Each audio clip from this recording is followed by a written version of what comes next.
নষ্ট মানেই শেষ। কেন বললাম চলো শুনি। বাজারে একটা নতুন ধরনের জিনিস আসছে যেটাকে বলা হয় ওয়ান টাইম ইউজ, মানে যেটা বলা যাচ্ছে যে একবার ইউজ করা যায়। কিন্তু দেখো আমি এই গ্লাসটা একবার কিনেছি এবং বারবার যেহেতু ইউজ করছি, এটা কিন্তু ওয়ান টাইম ইউজ না, এটাকে বারবার ইউজ করা যায়। ঠিক এই শোপিসটা এমন করে তৈরি করা যেটা হচ্ছে ওয়ান টাইম ইউজের মতো, মানে যদি একবার ভেঙে যায় এটা আর ঠিক করা যায় না, নতুন করে কিনতে হবে।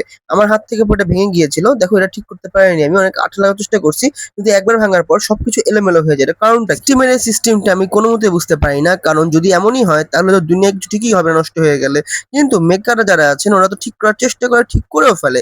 তাহলে এগুলা কেন হয় না? এটা কি সিস্টেমের কোনো চাল নাকি অন্য কিছু, আমি বুঝতে পারি না এখন পর্যন্ত। যদি এমনই হয়ে থাকে তাহলে সেক্ষেত্রে তো কোনো কিছু ঠিক হওয়ার কথা না।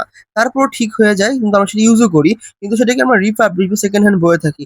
কিন্তু আমাদের যেগুলো প্রয়োজন থাকে, যেগুলো আমরা হঠাৎ করে কিনি কিন্তু সেগুলো ঠিকই হয় না। আমি বুঝি না এটার কারণটা কি ভাই? যদি জানতে তো অবশ্যই বলে যাবা। ভিডিওটা ভালো লাগলে এখনই লাইক এন্ড সাবস্ক্রাইব করে দাও। Thank you very much. Bye by.